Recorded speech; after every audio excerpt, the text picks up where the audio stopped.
Palavra da Verdade, com Hernandes Dias Lopes. Abra sua Bíblia comigo, por favor. No livro de Apocalipse, capítulo 1.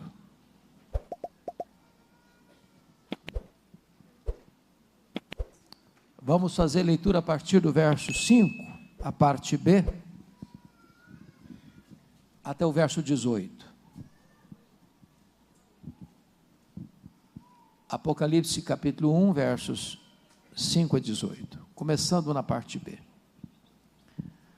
Aquele que nos ama e pelo seu sangue nos libertou dos nossos pecados e nos constituiu reino, sacerdotes para o seu Deus e Pai, a Ele a glória e o domínio pelos séculos dos séculos. Amém. Eis que vem com as nuvens e todo olho verá, até quantos o traspassaram. E todas as tribos da terra se lamentarão sobre ele, certamente. Amém. Eu sou o Alfa e o Ômega, diz o Senhor Deus, aquele que é, que era e que há de vir, o Todo-Poderoso. Eu, João, irmão vosso e companheiro na tribulação, no reino e na perseverança, em Jesus achei-me na ilha chamada Patmos por causa da palavra de Deus e do testemunho de Jesus. Achei-me em espírito no dia do Senhor, e ouvi por detrás de mim grande voz como de trombeta dizendo: o que vês escreve em livro e manda às 7 igrejas, Éfeso, Esmirna, Pérgamo, Tiatira, Sardes, Filadélfia e Laodiceia. Voltei-me para ver quem falava comigo, e voltado vi 7 candeeiros de ouro, e no meio dos candeeiros um semelhante a filho de homem, com vestes talares, e cingido à altura do peito, com a cinta de ouro.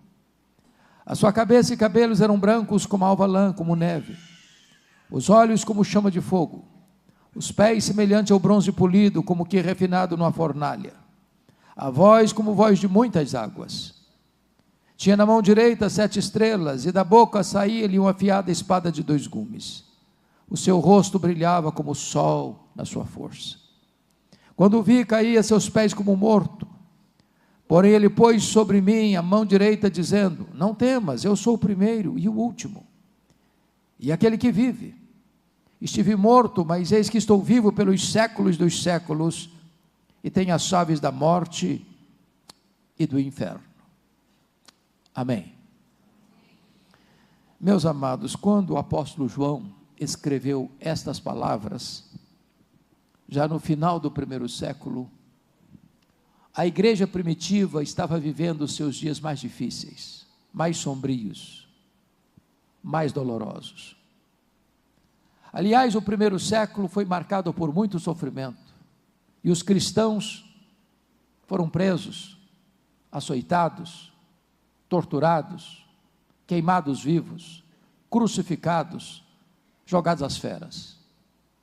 Poderíamos trazer à tona a história dos imperadores que governaram nesse 1º século, e muitos deles maltrataram cruelmente os cristãos. Poderíamos começar com César Augusto, que governou do ano 27 a.C. ao ano 14 depois de Cristo, período em que Jesus nasceu em Belém da Judéia. César Augusto foi sucedido por Tibério César, que governou do ano 14 ao ano 37 da era cristã, o imperador que governava o mundo quando Jesus morreu, ressuscitou e retornou ao céu. Tibério César foi sucedido por um dos homens mais cruéis da história, Calígula, que governou de 37 a 41 da era cristã. Calígula foi sucedido por Cláudio, que governou de 41 a 54, período em que houve uma grande fome no mundo e os judeus foram expulsos de Roma, o que oportunizou o apóstolo Paulo a fazer uma grande coleta nas igrejas gentílicas para remetê-las aos pobres da Judéia. Cláudio foi sucedido por Nero, o mais perverso imperador, o homem que incendiou Roma, o homem que crucificou os crentes, o homem que sentenciou a pena de morte o apóstolo Paulo e o apóstolo Pedro. Nero governou de 54 a 68. Sucedeu Nero, Vespasiano, que governa de 69 a 79, período em que Jerusalém foi cercada, tomada, destruída e o templo arrasado, e os judeus dispersos pelo mundo na mais longa diáspora de todos os tempos, desde o ano 70 a 14 de maio de 1948.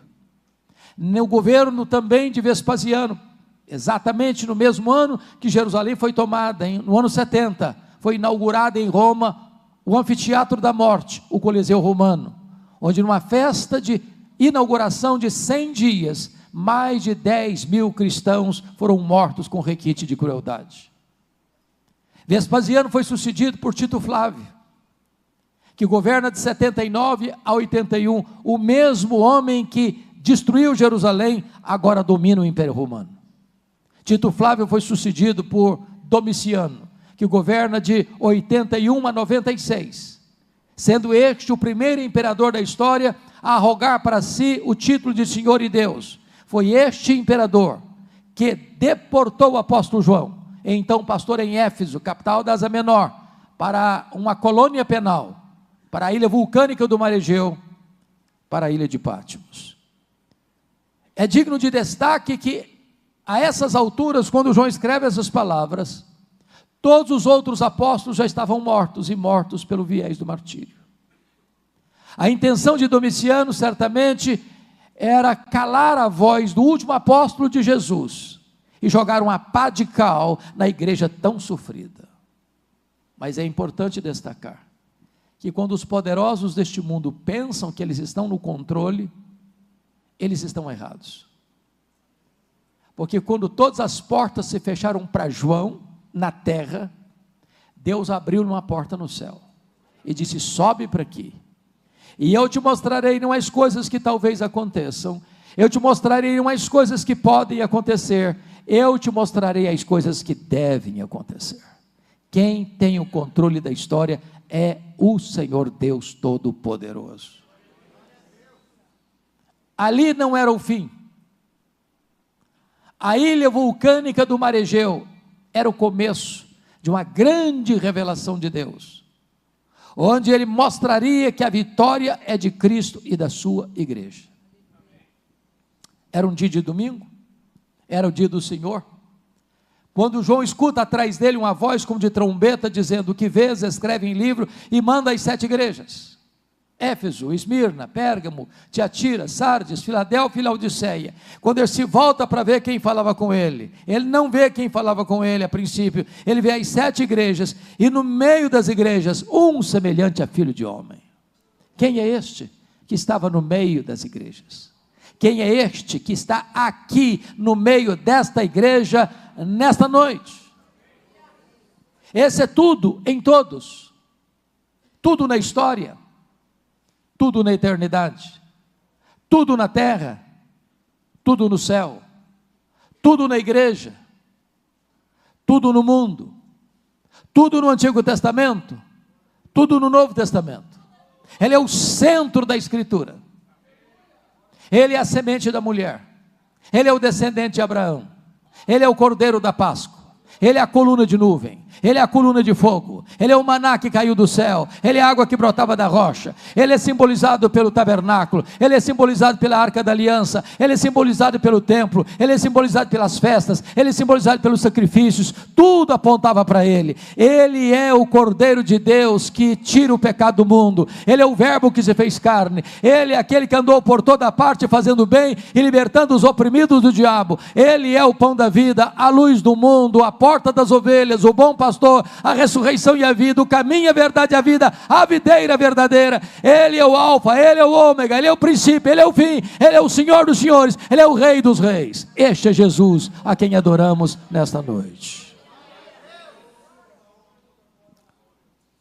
Eu quero destacar nesta noite 3 verdades. A primeira delas, nós vamos ver a grandeza incomparável da pessoa de Jesus. Em segundo lugar, nós vamos ver a grandeza incomparável da obra de Jesus. E em terceiro e último lugar, nós veremos as implicações dessas 2 verdades anteriores quem é Jesus e o que ele fez. Então notem comigo a primeira coisa a destacar, está no verso 13. Está escrito: e no meio dos candeeiros, um semelhante a filho de homem. Preste atenção que ele está no meio dos candeeiros, que retratam as 7 igrejas. Ele está ao mesmo tempo em Éfeso, ao mesmo tempo em Esmirna, ao mesmo tempo em Pérgamo, ao mesmo tempo em Tiatira, ao mesmo tempo em Sardes, ao mesmo tempo em Filadélfia, ao mesmo tempo em Laodiceia, ao mesmo tempo na igreja presbiteriana Filadélfia de Sorocaba. Ele está aqui nesta noite. Ele é onipresente. Preciso concordar com o primeiro-ministro da Holanda, Abraham Kuyper, quando disse que neste universo de mais de 93 bilhões de anos-luz de diâmetro, não há um centímetro sequer onde Jesus não possa dizer: eu estou aqui, eu criei isso aqui, eu sou dono disso aqui. Ele está aqui nesta noite. Ele é onipresente. A segunda verdade está aí no versículo 14. A sua cabeça e cabelos eram brancos como a alva lã, como neve. O que isso significa? Significa que ele é eterno. Ele preexiste ao tempo, ele preexiste ao princípio, ele preexiste à criação, ele está fora do tempo, ele está além do tempo, ele está dentro do tempo, ele é transcendente, ele é imanente, ele é imanente. Ele não foi criado porque é o Criador, ele não passou a existir porque é o Pai da eternidade. Na verdade, a Bíblia diz: de eternidade a eternidade, tu és Deus. Ele é eterno. Ele não fica obsoleto, arcaico, ultrapassado. Ele é imutavelmente o mesmo, eternamente o mesmo. Terceiro, o verso 14 ainda diz: os olhos como chama de fogo. E o que significa isso, os olhos como chama de fogo? Significa que ele é onisciente, ele tudo vê, tudo conhece, a todo sonda. Não há nada que escape ao seu conhecimento. Ele conhece o revelado e conhece o oculto, ele conhece o conhecido e o incognoscível. Ele conhece o que os homens sabem e o que os homens ainda não sabem. Ele detém todo o saber. Nele reside todo o tesouro da sabedoria. É por isso que ele caminha entre as igrejas e vai repetindo e repetindo: eu conheço, eu conheço, eu conheço, eu conheço, eu conheço, eu conheço, eu conheço, eu conheço as tuas obras, eu conheço a tua tribulação, eu conheço a tua pobreza, eu conheço o lugar onde tu habitas. Ele conhece o seu nome, ele conhece o seu endereço, ele conhece o seu passado, ele conhece o seu presente, ele conhece o seu futuro, ele conhece as suas lágrimas, ele conhece as suas dores, ele conhece os seus dramas, ele conhece as suas angústias, ele conhece você por dentro e por fora, e apesar de conhecer você, ele ama você com amor eterno. Mas notem, versículo 15 diz: os pés semelhante a bronze polido, como que refinado numa fornalha. O que esta imagem descrita significa? Significa que ele é onipotente. E significa que ninguém desbanca Jesus, ninguém intimida Jesus, ninguém deslustra a glória de Jesus, ninguém derrota Jesus. Jesus nunca ficou acuado, com medo, inseguro, correndo o risco de ser desbancado e derrotado. Alguns homens, do topo da sua arrogância tola, tentam desbancar Jesus, humilhar Jesus, derrotar Jesus. Mais recentemente, o patrono dos agnósticos da Inglaterra, Richard Dawkins, escreveu um livro ruidoso, Deus, um delírio. Em alguns círculos acadêmicos, se rasgava a cara em ruidosas gargalhadas, dizendo: agora a Bíblia está desbancada, agora está desacreditada, agora ninguém mais vai acreditar nesse livro, agora Jesus perdeu a sua supremacia. E eu pergunto a vocês: onde está o livro Deus, um delírio? Nem na promoção ninguém compra mais. E a Bíblia continua sendo traduzida, impressa e distribuída aos milhões. E Jesus continua no trono, poderoso e sobranceiro.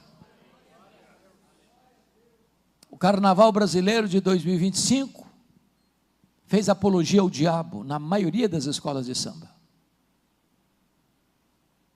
Pensando com isso que vai destronar Jesus. Há alguns anos em São Paulo, uma escola de samba ensinou o diabo arrastando Jesus pelos cabelos rua fora, como se isso pudesse atingir Jesus. A sensação que eu tenho é do Salmo 2, é que lá de cima ele olha essa cena e ri da tolice humana, porque é Ele quem dá a vida, é Ele quem tira a vida, Ele é quem exalta, Ele quem humilha, Ele é quem põe no trono e Ele quem faz apiar do trono. Ele é o todo-poderoso Deus que tem as rédeas da história em suas mãos. Ele é onipotente e Ele vai colocar debaixo dos seus pés todos os seus inimigos. Ele vai lançar no lago do fogo o anticristo, o falso profeta, o diabo, a morte, o inferno e todos aqueles cujos nomes não estão escritos no livro da vida. Mas tem mais. Veja comigo o versículo 15, que diz que a voz é como voz de muitas águas. E significa que a sua voz é poderosa e irresistível. A sua voz é tão poderosa, meus irmãos, que a Bíblia diz que Ele criou todas as coisas pela palavra do seu poder. Sem matéria preexistente, do nada, Ele tudo fez. Ele dá uma ordem e o sol para. Ele dá uma ordem e as estrelas aparecem. Ele dá uma ordem e o vento cessa. Ele dá uma ordem e o mar se acalma. Ele dá uma ordem e a doença tem que ir embora. Ele dá uma ordem e os demônios têm que bater em retirada. Ele dá uma ordem e os anjos saem para obedecê-lo. A sua voz é poderosa e essa voz está ecoando aqui nesta noite, a voz do Evangelho, a voz da sua palavra. Mas notem comigo, o versículo 16, diz que tinha na mão direita 7 estrelas, e da boca saía-lhe uma afiada espada de 2 gumes. O que significa, e da sua boca saía uma espada afiada de 2 gumes? Significa que ele é o vencedor em todas as batalhas. Jesus nunca perdeu uma batalha. E quando nós remetemos ao futuro e tratamos daquela batalha final chamada de Armagedon, alguns pensam que é uma região geográfica da Galileia, que você avista do Monte do Precipício em Nazaré, e nações poderosas se reunindo ali, com armas pesadas, com tanques de guerra, com armas de destruição. Mas na verdade, nessa batalha final, a única arma que vai ser acionada é a espada afiada de 2 gumes que sai da boca de Jesus. Ele vai matar o anticristo com o sopro da sua boca, com a manifestação da sua vinda. Ele não precisa do braço da carne para dar-lhe vitória. Ele é o vencedor em todas as batalhas. Ele é irresistível. Ele é poderoso. Mas ainda notem comigo no versículo 16, que o seu rosto brilhava como o sol na sua força. Ele é glorioso. E o Cristo que João está vendo aqui em Pátimos não é o Cristo que ele viu no Getsemane, suando sangue, chorando, prostrado com o rosto em terra. O Cristo que ele está vendo aqui não é mais aquele Cristo esbordoado e cuspido do sinédrio judaico. O Cristo que João está vendo aqui não é mais aquele Cristo vilipendiado e espancado do pretório romano. Não é mais aquele Cristo que caminha exangue pelas ruas de Jerusalém, sob os apupos e vaias de uma multidão ensandecida. O Cristo que João está vendo aqui não é aquele Cristo suspenso entre a terra e os céus, pregado naquele leito maldito. Não, o Cristo que João está vendo aqui é o Cristo vitorioso, é o Cristo glorioso. Seus cabelos são brancos como a neve, os seus olhos são como chamas de fogo, os seus pés como de bronze polido, a sua voz é de como muitas águas, e ele segura a igreja em suas mãos, e o seu rosto brilha como o sol na sua força. Ele é o Cristo glorioso. Mas notem, versículo 17, está escrito que quando João o vê, cai a seus pés como morto, e João era o mais próximo discípulo de Jesus, mas diante do Cristo da glória, ele é impactado, como Jó foi impactado, como Isaías foi impactado, como Paulo foi impactado pela presença gloriosa de Jesus. E esse Cristo, meus amados, é o Cristo da nossa restauração, porque o verso 18, quando João está caído aos seus pés, ele põe a mão direita sobre ele e diz assim: ô João, fica com medo não, porque eu sou o primeiro, e eu sou o último, eu estive lá no começo, eu vou estar lá no fim, e eu estou no processo. Fica com medo não, João, porque eu estive morto, mas estou vivo pelos séculos dos séculos. Nós não adoramos o Cristo que esteve vivo e está morto, nós adoramos o Cristo que esteve morto e está vivo pelos séculos dos séculos. Não tenha medo não, João, porque eu tenho as chaves da morte e do inferno. Quem tem a chave tem o poder, quem tem a chave tem a autoridade, quem tem a chave tem o controle. O Cristo que adoramos manda no céu, manda na terra, manda no inferno. Ele tem todo o poder, ele tem toda a autoridade nos céus e na terra. É o Cristo poderoso, é o Cristo glorioso a quem adoramos nesta noite. A glória incomparável da sua pessoa. Esse é o primeiro ponto da mensagem. Vamos ao segundo ponto. A glória incomparável da obra de Jesus. Remeto vocês ao verso 5, parte B. E a primeira coisa a destacar está aí: aquele que nos ama. A primeira coisa é: Jesus ama você. Não, essa não é uma frase comum, não vou repetir. Jesus ama você. Eu não conheço remédio mais eficaz para curar autoestima achatada e complexo de inferioridade do que esta é verdade. Jesus ama você. Os puritanos da Inglaterra diziam: achas pouco seres amado por Deus? Agora preste atenção.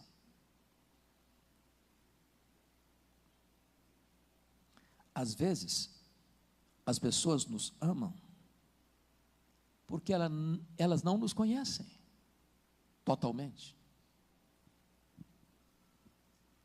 Se elas conhecessem todos os pensamentos que povoam a nossa mente,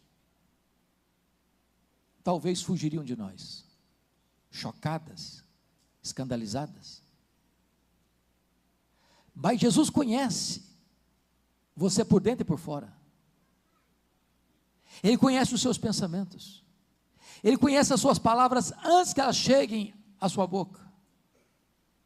Ele conhece você total e exaustivamente, e apesar de saber tudo a seu respeito, Ele ama você com amor eterno. Não há nada que você possa fazer para Ele amar você mais, não há nada que você possa fazer para Ele amar você menos. Ele ama você com amor eterno. Agora, a causa do amor dele por você não está em você, nem em mim.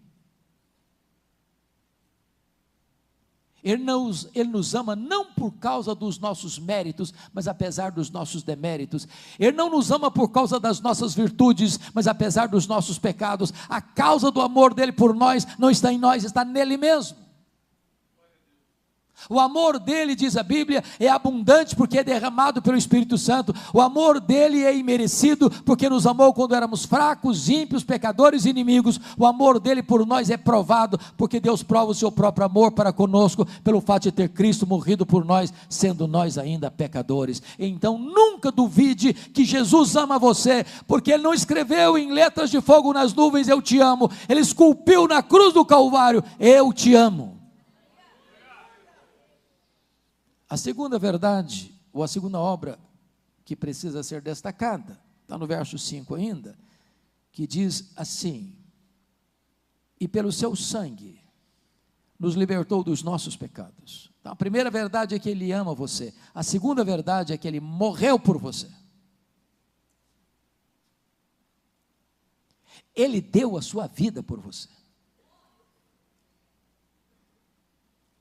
Ele não morreu porque foi uma vítima indefesa do sistema do Império Romano. Ele não foi para aquela cruz porque sucumbiu à trama do sinédrio judaico. Ele não foi para aquela cruz porque Judas o traiu por ganância ou porque Pilatos o sentenciou por covardia.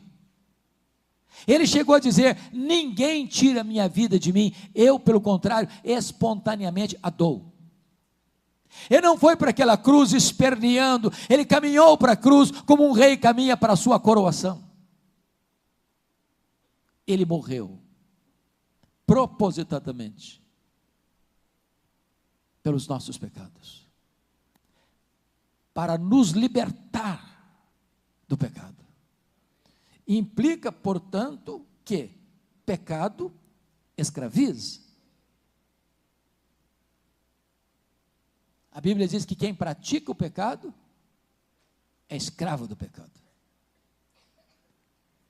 E essas algemas não podem ser quebradas por nenhum rito sagrado, por nenhuma religião. Você não consegue libertar a você mesmo dos seus pecados. O profeta Jeremias disse que assim como um etíope não pode mudar a cor da sua pele, assim como um leopardo não pode apagar as manchas da sua pele, assim também nós não podemos mudar a nós mesmos. Agora preste atenção: o sangue de Jesus nos purifica de todo pecado. Não tem nenhum divã de um psicanalista, por mais perito que ele seja, não tem nenhuma experiência mística que você possa experimentar, nenhum ritual sagrado, nenhum remédio na farmácia, que possa atenuar a dor da culpa, do chicote da culpa que assola a sua consciência. Mas o sangue de Jesus liberta você, a morte de Cristo restaura você, perdoa você, traz para você perdão, restauração e vida nova. Pelo seu sangue Ele nos libertou dos nossos pecados, pela sua morte Ele nos libertou dos nossos pecados. Louvado seja Deus. A terceira obra que ele realizou por nós está no versículo 6. Confira comigo. E nos constituiu reino, sacerdotes para o seu Deus e Pai. Primeiro, ele amou você. Segundo, ele morreu por você. Terceiro, ele exaltou você. Entendamos isso, porque lá no Antigo Testamento, um sacerdote não podia ser rei, e um rei não podia ser sacerdote. O rei Uzias, do topo da sua arrogância, depois de 5 décadas no poder, tentou usurpar o ofício sacerdotal e entrou no templo para queimar incenso e ficou leproso. Mas Jesus veio ao mundo e ele exerceu o ofício de profeta, de sacerdote e de rei. E você que crê em Jesus é constituído por ele rei e sacerdote. Corre em suas veias mais do que sangue azul. Você é filho do Rei dos Reis e do Senhor dos Senhores. O véu do templo foi rasgado de alto a baixo, e agora você não precisa de que alguém apresente você, que represente você. Agora você não precisa de um guru espiritual, agora você tem livre acesso à presença de Deus. Você pode entrar na sala do trono a hora que você quiser, no dia que você quiser, onde você estiver, como você estiver, porque a sala do trono está franqueada para você, porque agora você é sacerdote, agora você é rei, você tem um sacerdócio real, conectado com Deus. Agora você está sentado com Cristo, nas regiões celestes, acima de todo o principado e potestade. Quarto lugar, primeiro, Ele amou você. Segundo, Ele morreu por você. Terceiro, Ele exaltou você. Quarto, Ele voltará para você. Olha o verso 7, por favor. Verso 7 comigo, por gentileza, olha aí.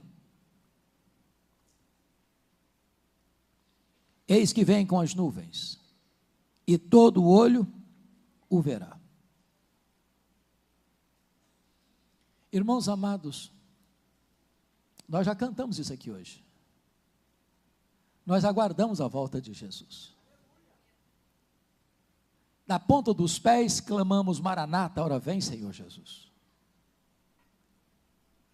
Aqui está, amados, a acrópole da nossa esperança, o pináculo da nossa fé, a consumação da nossa redenção. Jesus voltará. E Ele voltará pessoalmente. Ele não vai mandar um embaixador para representá-lo, não. Ele pessoalmente virá. Ele voltará visivelmente, todo olho verá. Vai ser o evento mais público da história da humanidade. Não haverá montanha tão alta, vale tão escuro, caverna tão escondida, que possa impedir que todo olho o veja vindo na sua glória. Por isso Ele alertou: vigiai, porque não sabeis nem o dia e nem a hora. Vigiai, porque você não vai saber se vai ser de tarde, de noite, ou de manhã ao cantar do galo. E eu posso lhe garantir que Jesus voltará à tarde, Ele voltará à noite, Ele voltará de manhã. Jesus está falando certamente de fusos horários, porque se Ele voltar de manhã no Brasil, Ele volta de noite no Japão. Se Ele voltar de manhã no Brasil, Ele volta de tarde na Europa. Então Jesus vem de manhã, Jesus vem de tarde, Jesus vem de noite. Eu não sei que dia, eu não sei que hora, mas Ele prometeu que vai voltar, e todo olho verá. Ele voltará audivelmente, porque a Bíblia diz: ouvida a voz do arcanjo e ressoada a trombeta de Deus, Ele descerá dos céus. Se vai ser o evento mais público da história, há de ser também o evento mais sonoro da história.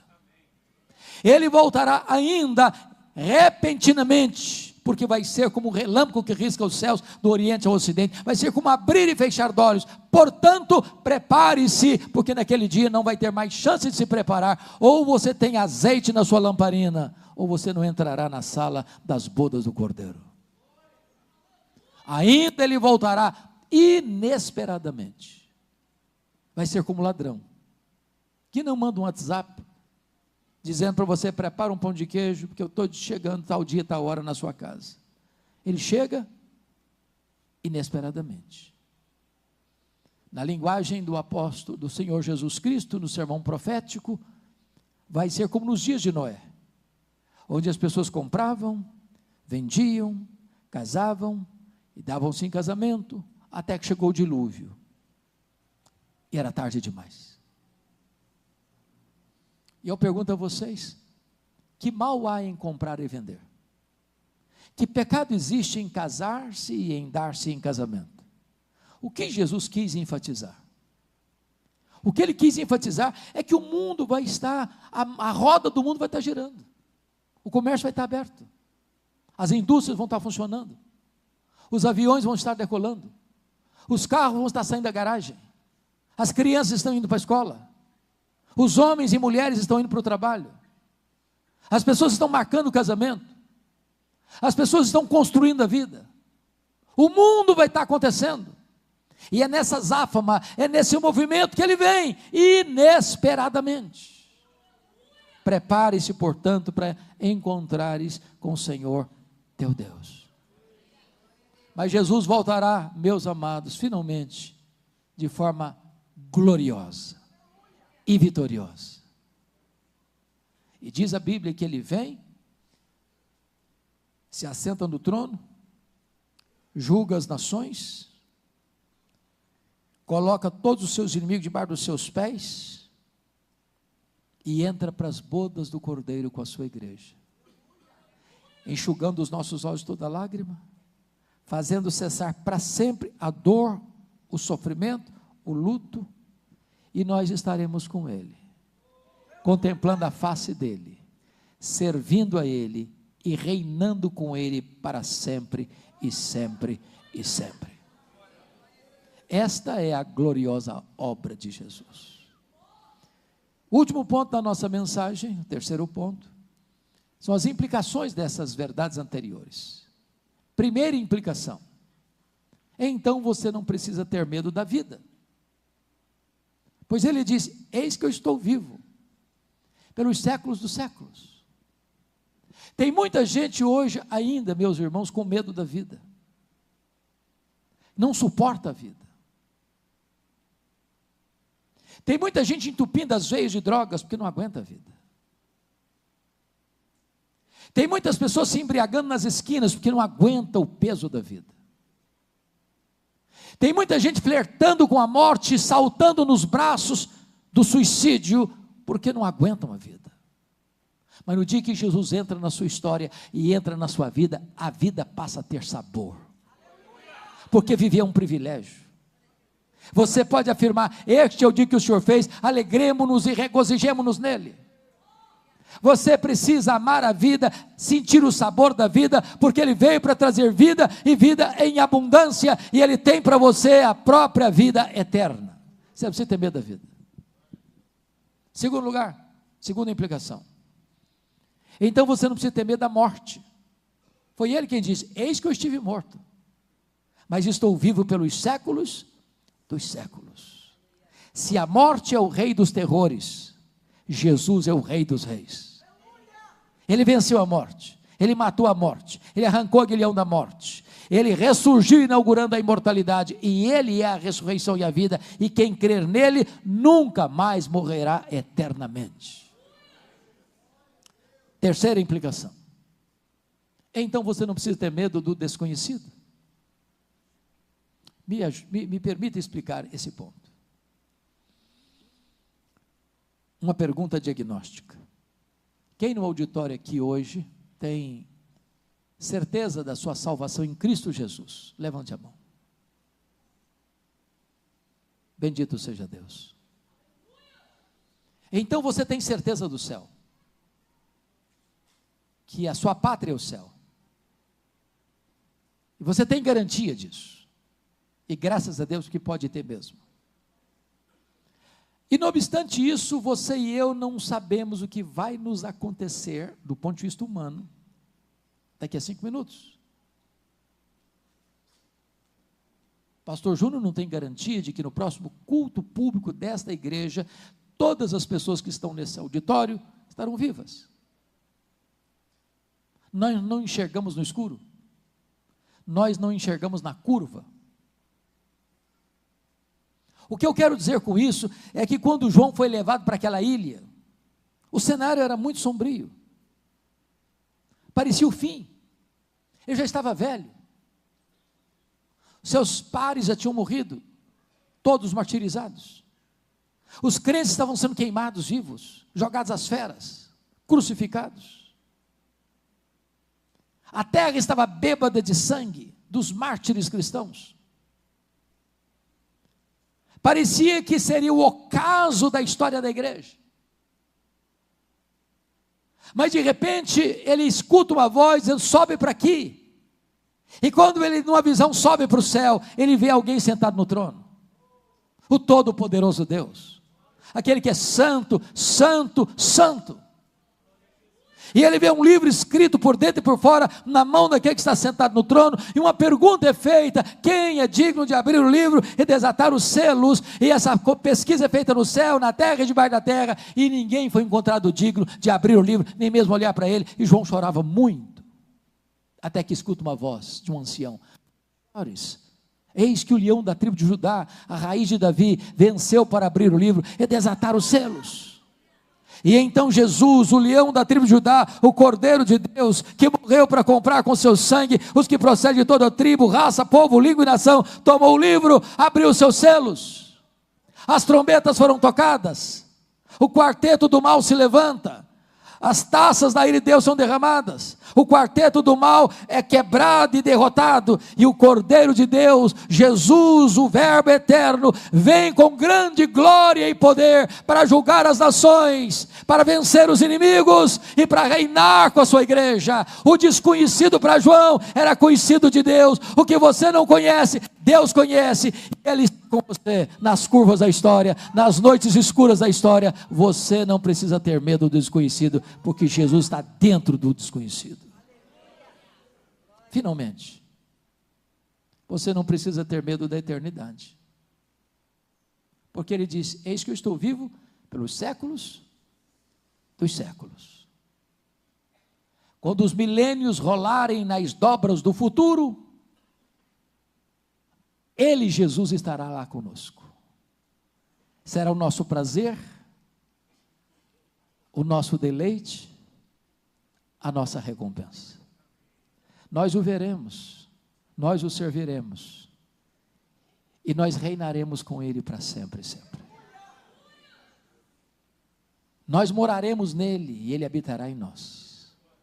Não haverá mais choro, nem pranto, nem dor, porque as primeiras coisas já terão passadas, e nós viveremos para sempre, para nos deleitarmos nele e glorificarmos a Ele como o Rei dos Reis, como o Senhor dos Senhores. Que verdades preciosas! Quem Ele é, o que Ele fez, e o que podemos desfrutar nele, por causa da obra dele, em nosso favor. Que Deus nos abençoe. Amém.